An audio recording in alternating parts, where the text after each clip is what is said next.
Okay, awesome. Recording is on. Thank you so much, everyone, again for joining, especially Jimmy. Thank you so much for being here. I really appreciate it. Yeah, we have a bit less people than usual because Jimmy is in different time zones, so we moved the timing, but we have a recording. So for anybody who can't make it, we'll have the recording ready. And yeah, thank you so much for joining on this special time. Jimmy, again, thank you so much for being here. I know it's maybe a bit late for you. Yeah, we really appreciate you having you here because Jimmy has been part of the EPF3 and for past 1.5 year has been working with Lighthouse. So definitely one of the most inspiring fellows, one of the most successful stories. So I really wanted to have you here to share your story. Yeah. Um, yeah. Awesome. So before we jump to the AMA itself, I have a few questions for you to just for fellows to get to know you, to learn about your background. If you can tell us a bit more about yourself, what was it? What was your journey before you joined EPF? How did you even get into the program? And yeah, what you've been doing before the fellowship? Yeah, you're muted. Yeah, come. Yeah, I was looking for the unmute button. Yeah, thanks, Mario. First of all, thanks for the opportunity. I'm honored to be here, and thanks everyone for joining. I know it's a bit of an unusual time for office hours because I'm based in Sydney, Australia. So it's 7 p.m. here. I guess it's probably some weird time in other time zones as well. So just to start a bit about myself. I started learning about Ethereum in 2018. I got into a blockchain company based in London, and I started getting some exposure into smart contracts and started getting really interested in Ethereum. But then things changed. I by accident I got into enterprise blockchain after that. So I spent a bit of time being away from like what I'm doing now, being away from public Ethereum. Spent a bit of time on Ethereum. I think it's called Quorum. So it's like a fork of Geth. It's got a private transaction feature. Spent a bit of time working on that, and then in 2022, I think after COVID, I was working for a Swiss company and also doing work in the enterprise blockchain space for financial service industry, and I got an opportunity to work on a project that mainly focused on automating Ethereum staking infrastructure and Ethereum staking. That got me like interested in looking at various clients like Teku, Prism, Lighthouse, and I was like quite interested in like the proof of stake protocol itself. So I got the opportunity to go to DevConnect in Amsterdam. I think it was in 2022. I got like really interested in Ethereum core development, and I was doing a bit of work, like open source work with Teku at the time. I just basically look up on a few issues and trying to contribute a little bit that I can in my spare time. And that's how I got really interested into the core development. And at DevConnect, I heard about EPF. Like there were like 2 cores before then, before 2022, and I was told that there might be another one coming, like sometime in the year. So I was like just following the ETH R&D Discord, like probably some of you are probably in the same, like had the same experience. And I was lucky that I got the opportunity to join EPF at the end, like towards the end of 2022. And I was working with another fellow, Gabby, on a project with Lighthouse. Initially, we wanted to contribute to EIP444, which is the net blob scaling EIP, and I was like very closely working on that with the Lighthouse team, and just got close with the Lighthouse team, and I've just been like really grateful for the opportunity. And eventually, I joined Lighthouse in 2023 March, I think. Yeah, so I had a pretty good time at EPF. I think EPF was a really good opportunity to learn things, just because you get like direct access to client teams and get mentorship and help. So that's how I got into where I am today, and I've been with the Lighthouse team since then, and been working on various different things, like lots of small things. So I can't think of a big feature that I developed. Unfortunately, not yet. At some point, maybe I will, but I've been working on various little things in like consensus layer, and most recently I've been doing more focused work on the peer DAS, which is peer data availability sampling. That's my focus right now. Yeah, Mario, sorry, there's a long answer to your question.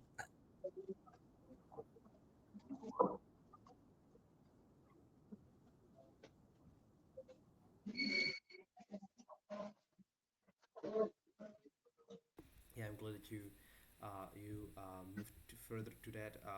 Yeah, if you can maybe tell us more about the EPF experience itself, like what was it like for you within the EPF? You obviously came with certain experience already, but what did you learn? What was the process for you there? I remember, I mean, you've been missing most of these officers' calls because of your time zone. So maybe what was it like for you dealing with this? I remember you did a lot of work, but have been very self-directed. So, yeah, if you can tell us a bit more about that, maybe some retrospect on your EPF time.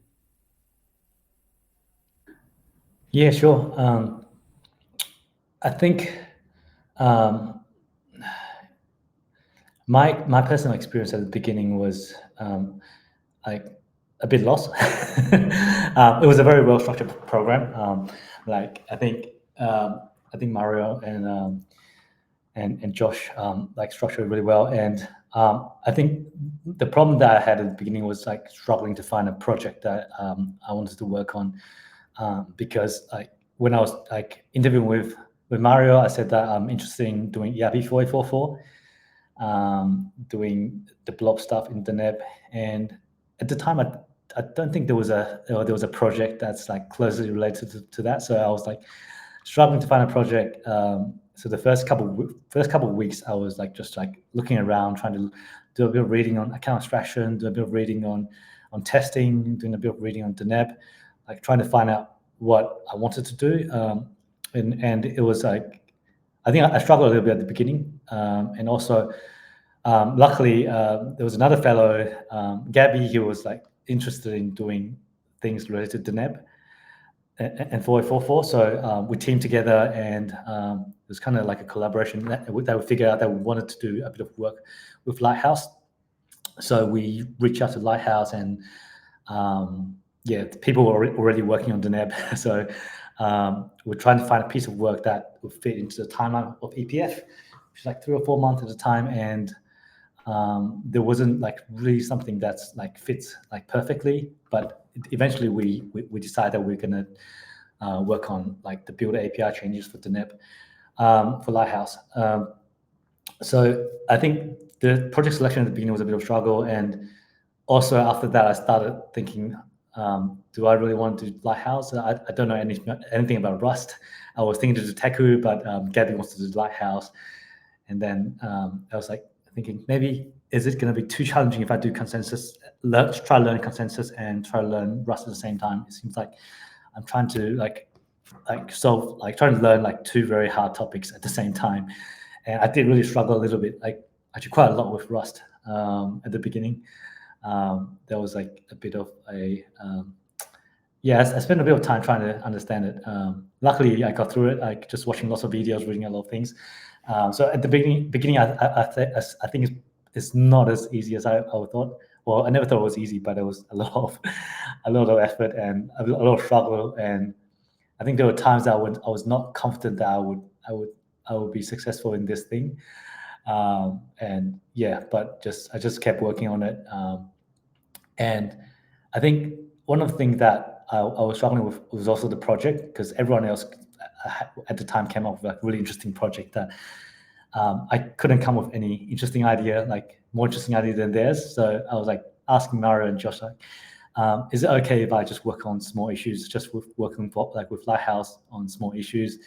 and things that I'm interested in, because I just there's nothing that I really I was interested in building at the time. But I think working as a client dev is something that I really wanted to experience. So I wanted to try to imagine what's a day like to be a core dev.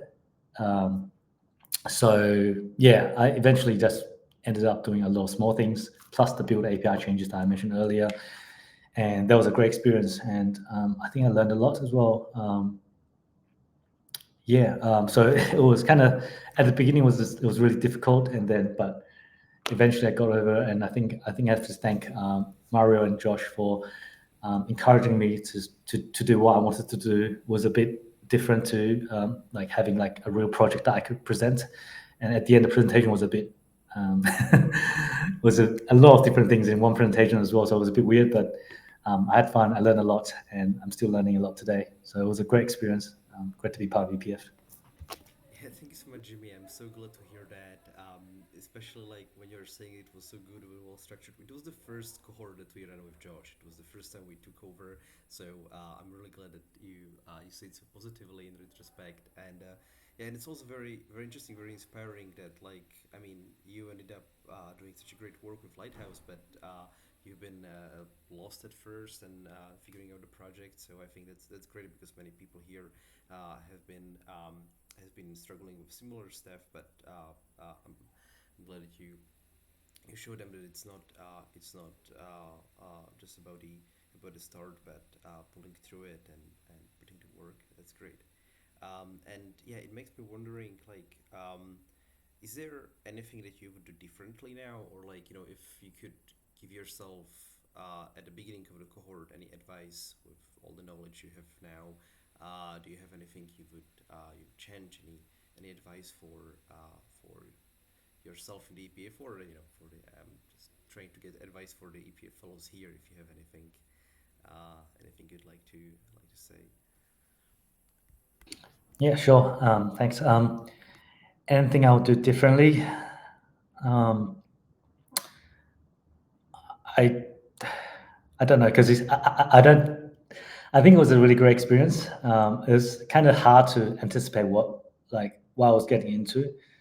If I were to do EPF again, then I know what I would do differently. But if I were to like think about whether I did the right thing at the time, I think I did the best that I could at the time, just trying to learn as much as I can, try to reach out to people and just talk to people. I think that I think if I were to do it again, I'll probably do it the same way, um, like just trying to work with others. I think I did. Like I was kind of lucky to have like Gabby that was working with me at the beginning. Otherwise, I think I'll probably be completely lost. He's also still doing great thing in the ecosystem. Um, I don't think I'll do things differently. I think I was kind of fortunate to have someone to work with, and kind of fortunate to meet the Lighthouse team. I'm pretty happy with the experience that I had. Any advice? I think like if I were to give advice to myself back in time, I would probably just say, don't feel like overwhelmed that everything's so hard. Like, what are you looking at is the same thing that I'm looking at today. If I look at a new topic, like for example, inclusion list, I had no idea about. I do the same thing like you would. I just go through a spec, try and read people's post, or struggle a little bit. I'll just get through it. It's not so much different to like reading the article back in the days compared to now. It's still take me a lot of effort to understand things. I mean, even after spending like 1.5 years in Ethereum core development, I still have a lot to learn, and this it's just so broad that I could kind of only focus on one thing at a time. If you ask me about any topic that I haven't worked on, I will have to read it up. I have to like open the ETH2 book again. So yeah, just I think my advice is just don't be afraid of hard problems. Just dive into it, and you'll become like, and then you become better in the field, and you might even be able to help others. And just also a good thing to do is just to do a write up every time you learn something. It helps yourself, and it helps others as well. Yeah, that's awesome. thank you so much, Jimmy. It's very inspiring, and yeah, also what you said in the beginning, mentioned you work with Gabby, who, by the way, has been working on blobs, been a fellow, not a mentor at the time. So I think, yeah, this ability to work also with other fellows can help a lot, and yeah. Thanks a lot, Jimmy. It's an AMA. Folks. If you have any questions for Jimmy, feel free to raise your hand. I always have some intro questions, but I hope to get some from you as well. So yeah, feel free to raise your hand or write in the comments if you'd like. Yeah, Katia, go ahead. Hi, everyone. Jimmy, yeah, can you hear me? Yeah. So my question is, how do you feel now as a core developer? Is it comfortable to work, or there is a lot of rush? How do you feel about being a core developer now? Do you feel comfortable? Do you feel um, good, or still learn a lot? What do you feel now? Um, it's still very challenging. Um, it's comfortable that I'm able to do what I like to do, but it's still very challenging. There's still a lot of learnings. I had to ask people like about questions, lots of questions that I have. Yeah, just finding time to learn different things is still a struggle for me. There's like so many things that on my list of things that I wanted to learn about. There's so many topics in Ethereum that's always so exciting, but I just kind of have to manage manage my time well and just focus on what I need to do. So the times that I can't really get the time to understand everything, which is something that I always wanted to do because I'm curious about like how things work. So in many projects that I work on before, I try to understand as much as I can. But I think with the current project I'm working on, Ethereum consensus layer, there's just so many things that I don't know about, and I wouldn't say it's comfortable. It's been challenging and still very challenging, but I enjoy it. Great. Does someone mentor you from the Lighthouse team? Any senior developers? Yeah, definitely. Yeah, I was very lucky. I initially worked with Sean from Lighthouse team. He was very helpful. He gave me a lot of feedback about like my pull requests, and also I also share my weekly posts with him, and sometimes he give me some feedback as well. Or anytime I have some diagram that I drew up, I'll ask for feedback. Yeah, so I definitely got lots of help from Sean, and also I worked on some other issues other than the NEB, which I also got help from Paul and Diva at the time as well. So yeah, definitely spoke to more than one person in the team, and learned a lot from them. And yeah, I definitely had lots of mentor, and that really helped.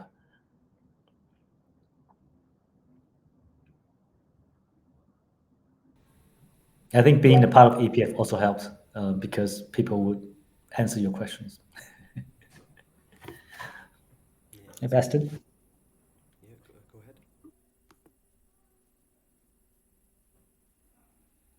ahead. You were talking to me? Okay, sorry. So, hey Jimmy. My question is a bit random. So I'm having this problem with I'm working on the Prism code base, and I wanted to ask like, how do you guys what does your setup look like? Like, because you need to run the code to see what's happening, and you do need to connect it to an execution client, and you need to wait for peers, like to find peers and to do stuff, and like this is a very hard and frustrating process for me. So I wanted to know what's the best thing I can do. Like, what do you guys do to make this easy? Oh yeah, that's a lot easier than a year ago. um, Yeah, so now there's a tool called Ketosis. I think many of you many of you might have like come across. It's really great. A year ago, I don't think a lot of us were using that, so most of us had to set up like Docker Compose or bash script trying to run our nodes. So that was like a lot harder than today. Today you can just use Kurtosis CLI to build up a local testnet quite easily, build your Docker image locally. For Prism or any other clients, you can do that quite easily. In terms of testing on, like, you talk about like trying to run a node on mainnet for testing, or because you're saying that you need an EO client, right? So um, if you wanted to use an EO client for testing, and you don't have like that much compute power resources to do it, personally, I've been using a tool developed by Michael from our team called EO, which is a execution client multiplexer. So it allows many consensus clients to share one single execution client for the purpose of testing. It doesn't support block building, but it's good for testing. Yeah, EO is really good, and Kurtosis is really good. Okay, yeah. So Kurtosis runs a testnet on your consensus client, right? It runs like a full DevNet, so it runs like And consensus client, execution client, and also some other like external services that you need, like block explorer and things like that. Like you can configure like however you like. You can run like 2 Prism node and 2 Lighthouse node. However you like it, you can configure in a single JSON YAML file. Yeah. like, is data going through them? Like, is transactions, like fake transactions coming and stuff? Yeah, there are various tools that you can configure to run. There's like blob spammer tool. There's transaction spammer, so you can just put it in your config file. Like, when the network starts, it will start the transaction spamming. So it's quite useful for testing. All right, thank you very much.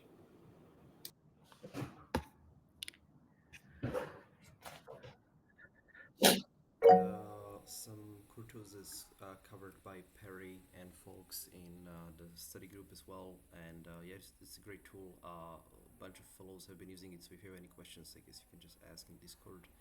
I've been pretty experienced with it. And before we get to another question from Katya, there are questions in the chat which are basically similar.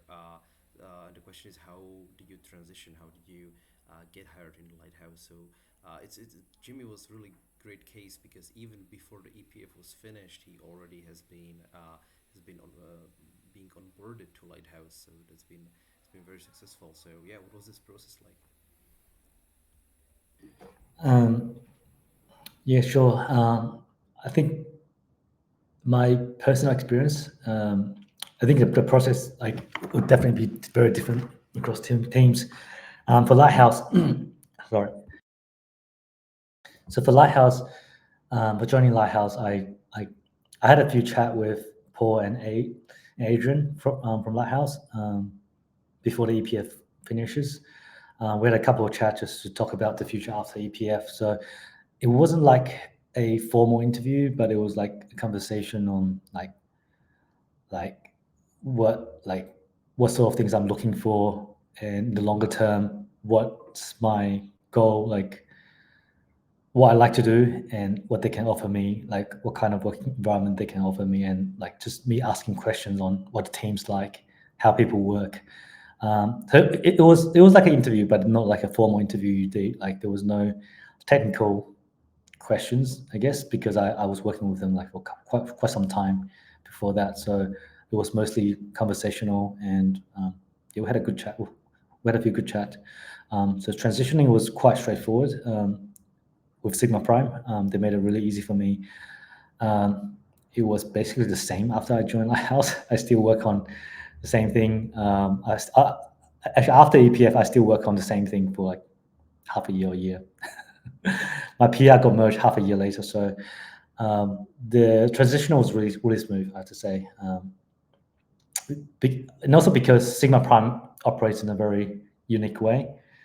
There was a lot of autonomy in the team, so transitioning from EPF to Lighthouse member was quite straightforward. It was very similar, but I just get to speak to people more often. That's the main difference. Yeah, thanks, Jimmy. Yeah, that's really nice. I want to highlight again that like this really depends on a team. There is 15 teams at this point. Each can do this differently, but I think a general rule applies that where people work well in EPF, they build this relationship with the actual team, and then it's easier to for a team to hire people because um, they already know what you're up to. Yeah, we got more questions in the chat, but Katya has been waiting. So if you want to ask another question, Yeah, I would love to follow up Bastian's question. What is going on DevNet stage after you tested on kurtosis? How it works for DevNets? So, what core developers do? I mean, comparing to kurtosis, you don't run DevNet itself. Yes, if I understand it right. So, what do you do? Just monitoring, reading logs, or maybe anything else? Am I clear or not? Yeah, are you talking about the process, like the process of delivering a new fork? Or are you talking about like our day-to-day work working on like an issue? These DevNet 1, DevNet 2, DevNet 3, I mean, Right, this. right. So more like delivering a new feature or a new fork. So usually client teams start working on a fork individually on their own, and then when we get to a stage as we feel like it's mature enough, confident enough to interrupt with other clients, basically run multiple clients in a single DevNet, then we start doing like a bit of interrupt testing. And at the beginning, it will probably be like a sort of like Docker Compose, where you have multiple clients working, like running locally on your machine, Docker Compose or Kurtosis. And then when that gets like stable, like we'll probably start doing some public DevNet. Like what's happening with Electra right now, Pectra right now is we have DevNet 1, DevNet 2. So those are public DevNet, everyone can have access to. So after local testing, we get to DevNet, public DevNet, and we just keep iterating 1, 2, 3, and every new DevNet there will be like new things that we want to focus on. For example, if there's a new spec added, then we will bring it onto the next DevNet, or if there was a bug in the previous DevNet, we want to fix it before the next DevNet. So it's like there will be iterations of like DevNets until we get to a stage where we feel like it's really mature. We feel like it's ready to go into those bigger testnet like Hosky and Zapolia. Then we will schedule a fork on those testnet before mainnet deployment. Does that answer your question? Yeah, exactly. Thank you. yeah, if you're following ACD and the current Pectra fork, that's these DevNets are intended to iterate on the upcoming fork, and it's always a discussion in ACD. Or should we deprecate the current DevNet 1? Should we already move to DevNet 2? Oh, but this team is not ready, and so on. So you can, if you follow the current discussion, you can see what's happening, and you can even run the fork of the client with the Pectra yourself. You can try it on DevNet, find some bugs, right? But this is a great segue to Dan's question, who is asking about the current work in Lighthouse, what the team is up to these days, maybe what you are working on by yourself. Yeah. Cool. What's the team up to? I guess it's the same as every other team. There are actually multiple streams of work at the moment. So like people are working on different initiatives. So for myself, I've been mainly focused on PDAS. And also I spend a bit of time like just trying to make sure just to help with our Lighthouse releases. So sometimes we'll be debugging, looking into bugs. Sometimes I'll be helping to preparing for the release. I spend a bit of time in that as well, like stabilizing CI. But these two are the areas that I'm focusing on. There are also other areas like Pectra. I haven't really spent much time in Pectra. There's also like things like other experiments like vocal tree, and there's light client. Like there are different streams of work, and people are working on different things. So for myself, I'm working on PDAS.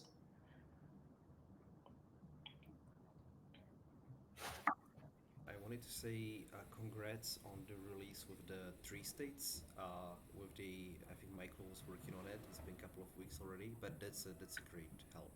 Like after Cancun with the blobs, I was running out of SSD space, and this helps a lot. So also like this client, internal client performance improvements, like that's a great thing. And we have a question from George about how to test PySpec. If you can maybe, if you have been using PySpec, if you have some insight into that. Yeah, I haven't actually got into that, so that's probably a question for someone else. But I think there's probably instructions somewhere, either in the consensus spec repo. It should be easy to find.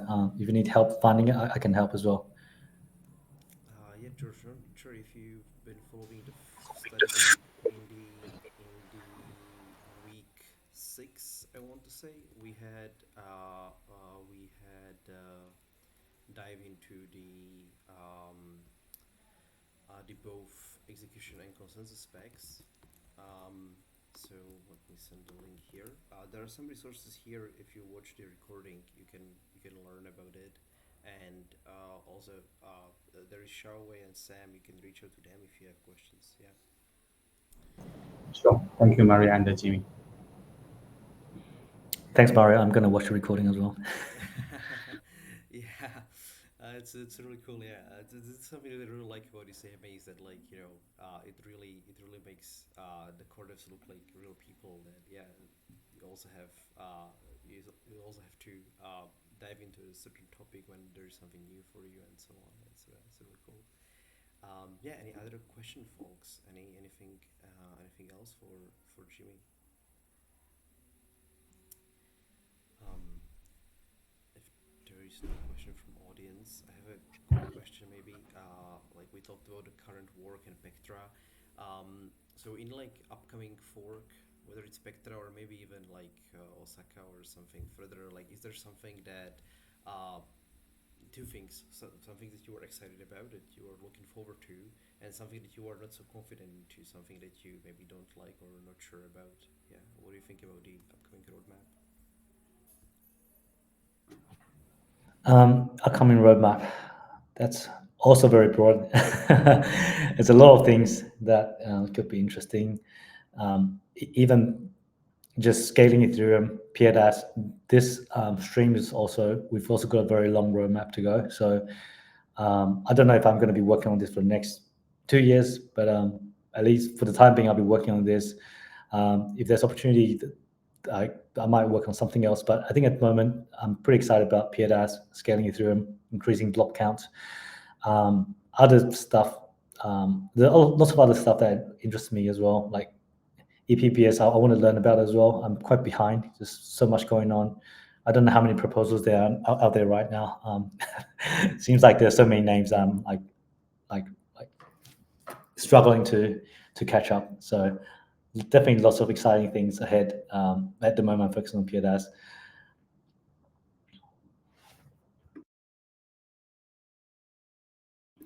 Oh, by the way, I think the study group thing is really cool. Actually, that I think all the presentation, some of them has been on my list of things to watch for a while, and I've been slowly going through them. Super useful. Love it, love it, love it. Oh, thanks so much, Jimmy. That's awesome. I really appreciate that because, yeah, that's really great to hear. Because most people watch the recording. We don't have the direct feedback often, so it's also, especially from core devs. Like it's mostly fellows that watch it, and sometimes fellows don't even watch it and point them out like, oh, I missed this presentation. So it's really cool that you're. I'm gonna save this clip for people to testimonials in the wiki. Yeah, that's great. Yeah, thanks a lot. Yeah, cool.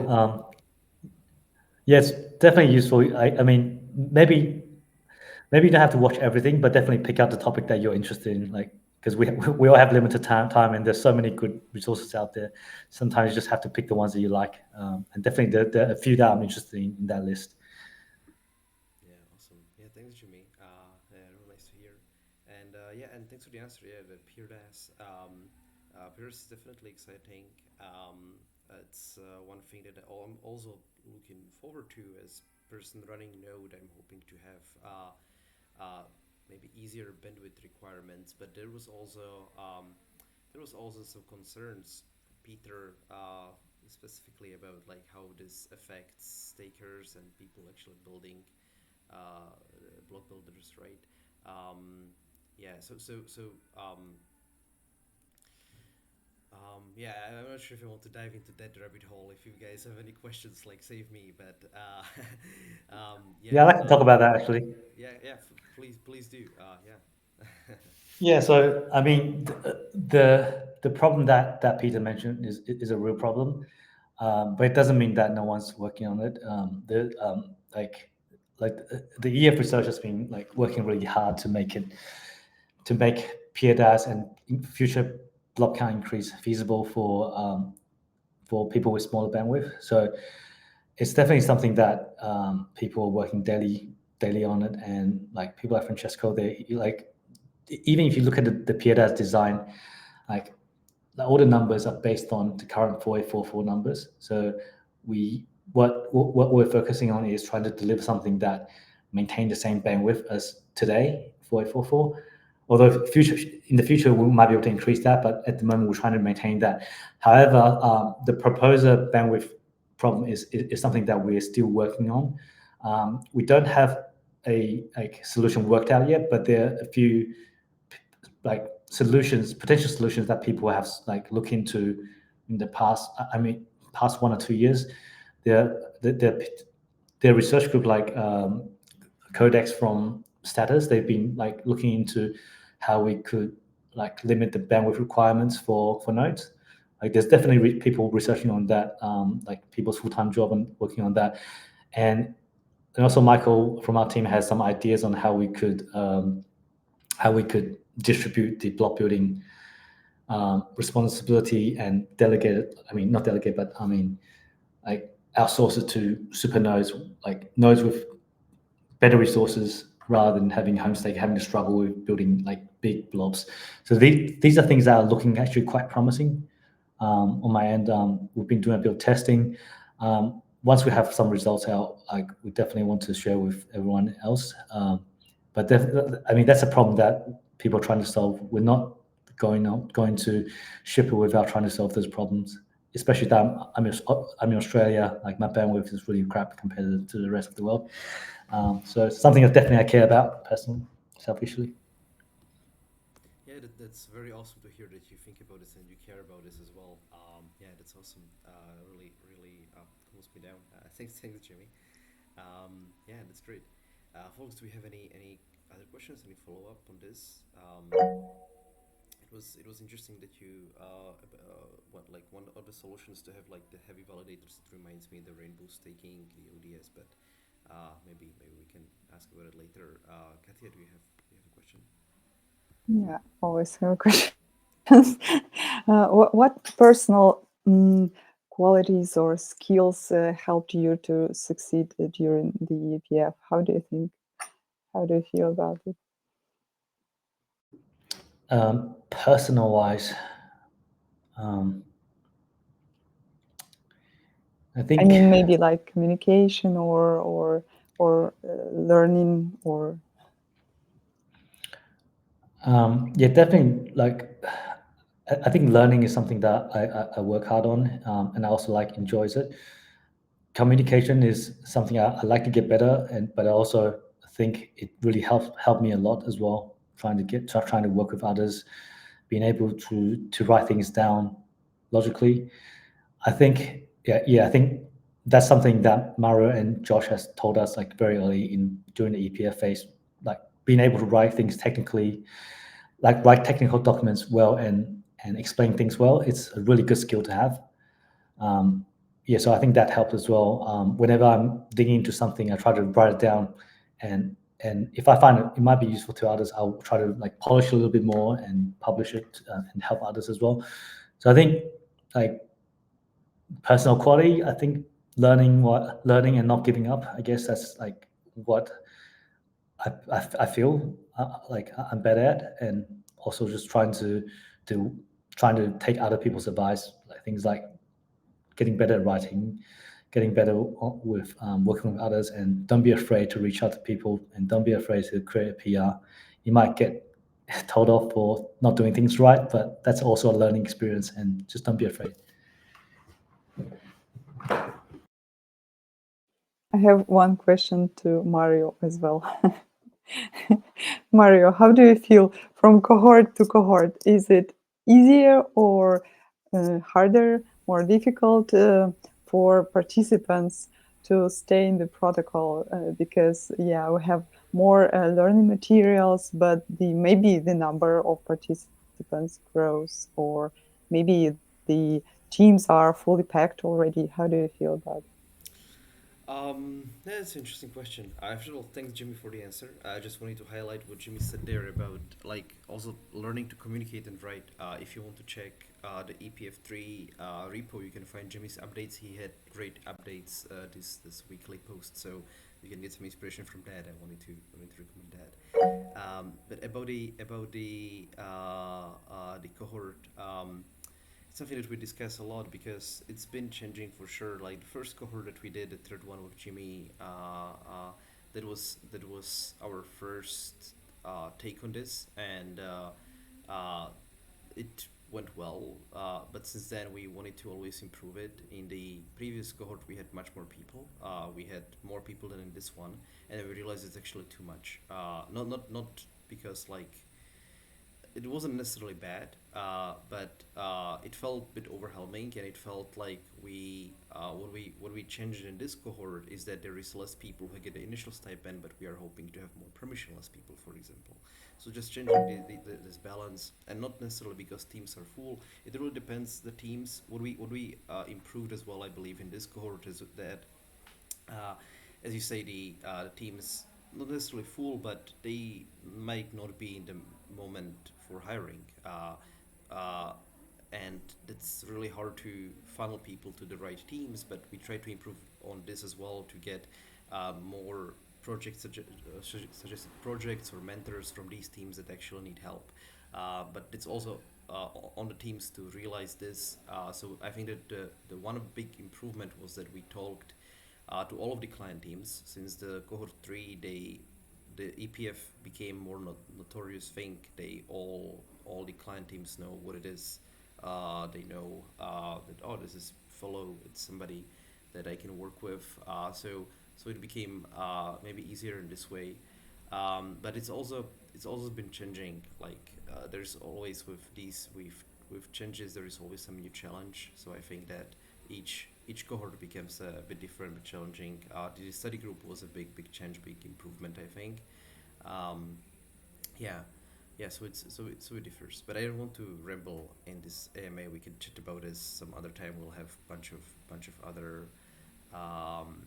bunch of other opportunities. I want to give space to Jimmy, and I think we have a question from Dan for Jimmy. Yeah, I could also add to that as well.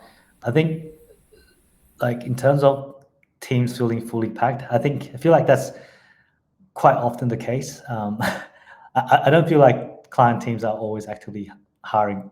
I think I see it more maybe this year, but even like last year, I don't think we were actively hiring, but we still had like really good like people from EPF that we ended up hiring. It's just like it felt wrong not to hire. So, I mean, if you're really making a good contribution and work really well with the team, there's always opportunity somewhere. So, I mean, even if the team's not hiring, just don't give up. Jimmy's experience of getting hired before the cohort even finishes is very unique. We had maybe like other 2 3 people who experienced the same. That's more on the unique side. But if the fellowship is just something which gives you this connection to the team, and even if they are not hiring right now, maybe other team or maybe in a couple of months, some people from the cohort 3 get hired like in the last couple of weeks. Maybe it can take a few months, maybe it can take a year, and depends on what people are interested in working on and what the teams are up to. So yeah, it like that's one thing that I have to mention here. Like, I want to inspire you guys, I want to motivate you, but there is nothing guaranteed about the EPF. It's all just this education to contribution program, and it gives you a better chance to get hired somewhere eventually. But yeah, there is some guarantee. It might take some time. Um, yeah. Yeah. I hope this makes sense. Dan, did you still want to ask something,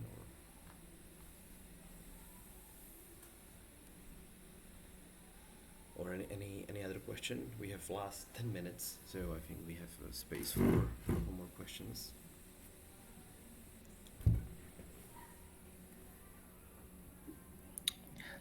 Yeah. By the way, I think if you survive until the end, it's it's all to me that's a success.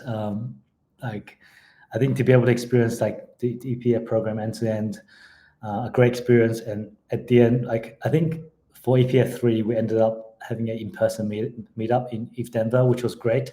The EPF day was awesome. Being able to meet other fellows in the same cohort, that was awesome. And like everyone just had really different strength. And I think most people, like the people that I met with, they were able to survive till the end. There's just so much to learn from them as well. So I think being able to like, if you can stay to the end, then I think to me that's a really good success to me. And like just the process of learning things and meeting others, that's great.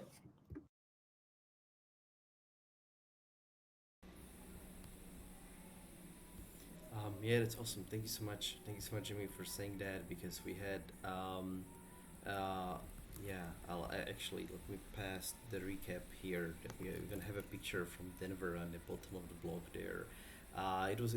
Great to meet in Denver, to have this, to have the EPF in person. Like, that's where we realized how important it is, and we wanted to push this further. Like, we did Brussels already this year, but the main part will be DEF CON in Bangkok, where we hope to have it even bigger. I suppose you will be there, so you are definitely invited to EPF Day, and there will be other opportunities to hang out with the fellows. So we're definitely looking forward to that. I think it's a great way to finish the cohort, but we are just halfway there. We are just currently in halfway through the cohort. So yeah. Um, and yeah, Dan wanted to ask about EODS and rainbow staking. So if you maybe have any insight into this, I'm not sure if you've been diving into this topic, if you have any point of view from the client developer into the rainbow staking. No, I'm actually not familiar with it. It might be a question for Mario. Sorry. Yeah, I'm not taking any more questions. I've been giving some feedback to Dan about his EODS thing recently, and I exhausted myself on that. Yeah, but it's basically this idea of having like, so it's delegator. You have basically delegated proof of stake, where you have yeah, where you have instead of the current just validator, you have light and heavy validator. Where the heavy validator has more hardware heavy duties, the light validator works with inclusion lists, like light attestations. So you can choose whether you want to have like whether you have lower bandwidth and so on, or you are able to run the heavy one delegated by another entity. So it's this new proposal which has been discussed recently. Barnaby came up with the rainbow staking, and I think it's interesting, but it's a big change, or like many things to enshrine. If you call it EODS, there it's a lot of things to enshrine in the protocol. So I would be interested, like from the client developer perspective, like on the consensus layer, like whether you find this too complex or so, because it's I think it's quite a lot of complexity, and it's a lot of stuff to still figure out. Of course, like it's the proposal is not there yet, but yeah, I would be interested. Maybe another time. Yeah, I've got to learn about it first. Yeah, but I definitely need to look into it. Is there any protocol fellowship project on this? Is anyone working on this? on this call? Dan is working on it, so yeah, he cannot speak. He is having some trouble, so I was hoping he can ask. Oh, good. I'll keep an eye on the project. And Thanks. let me, if you were a fan of the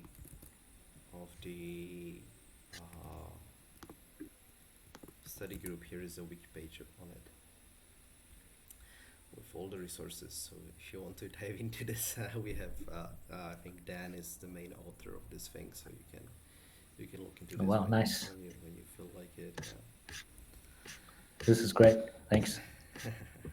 Yeah, here you're scrolling. That's awesome. Awesome. Yeah. Yeah. Cool. Yeah. Thanks, all guys. Do we have any other? We still have time. Any other questions for Jimmy? Anything else? Maybe something protocol related, which is more current topic we can touch on.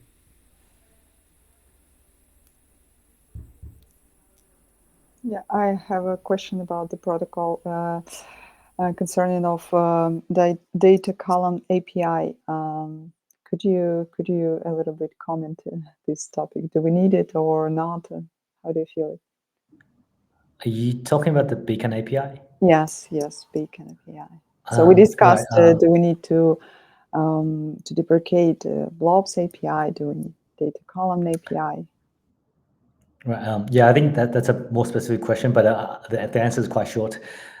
We do need to keep the blob API because that's what the applications or layer twos use to fetch the blobs from. So the get blobs beacon API is definitely something we need to keep for. Data columns, we don't have any use case for that, so there's currently no proposal to include that or add this API. Yeah. Thank you. Cool. So maybe I can explore data cases, use cases. Yeah, if I find any. Cool.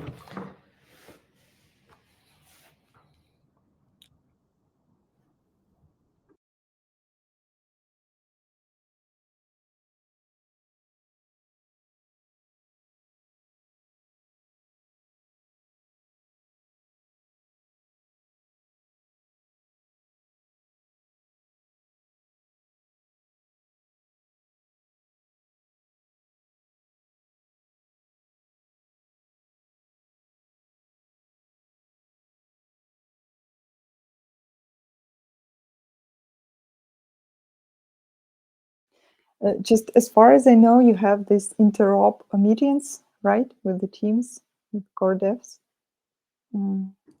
Sorry, Interop interrupt meeting. meetings, yeah, once a year or. Oh yeah. So yeah, interrupt events where like all the client team get together and spend some time together, trying to solve some problem. Yeah, it happens. I don't know. I've only been to one, so I think it happens every 1.5 to 2 years. It's awesome. Yeah, just like it was my first time meeting a lot of people, so definitely enjoyed it. Looking forward to the next one. I think that's probably like one of the things I enjoy a lot. Just like being at those interrupt. It was like really hard for me to go away for like like leaving my family at home for more than a week, but that's something definitely worth it. It was really good. I mean, the worst part for the Lighthouse team or Teku is the flight from Australia, right? Like it's 30 hours always. So the plan is to have the next interrupt somewhere in that region. So it will be a revenge of Australians, and now we have to fly. Yeah, there's been these interrupts are like one maybe in 1.5 year. It's something that is organized mostly by Tim and the protocol support team, and we try to put everyone together, but it's like it's not like I say like it's once in a year or 1.5 year, but it's not that regular actually. The idea is to have it in some strategic times like before forks, like the one in Africa right now was focused on Electra, on Vectra. Yeah, before it was in Austria. We've been working on the withdrawals, Shanghai, right?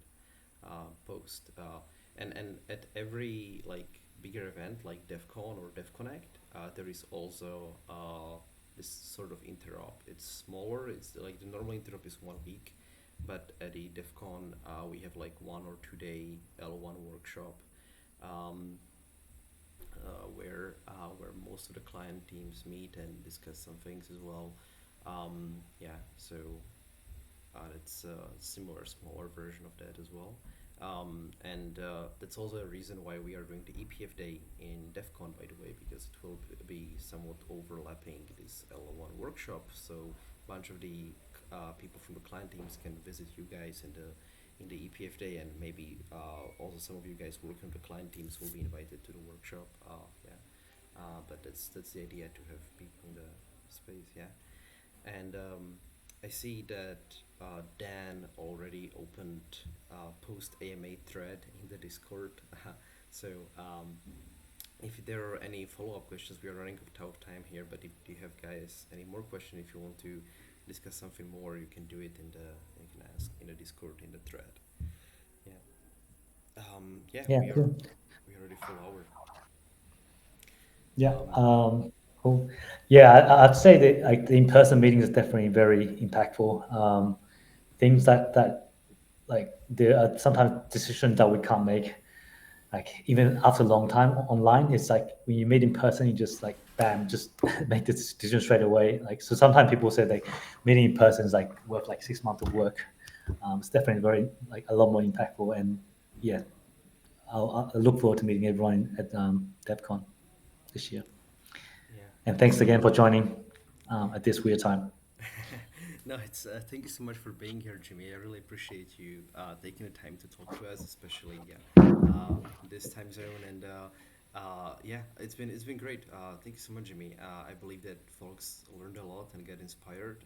If there are any follow-up questions, we see you on Discord, and but we'll see you in DevCon, man. Looking forward to finally see you again. Yeah, thanks so much. Appreciate it. That was really nice. Yeah. Awesome. Awesome. Have a great day, everyone. Have a good evening, Jimmy. Right. Thanks, everyone. Thank you so much. Thank you. Bye. Bye. Yep.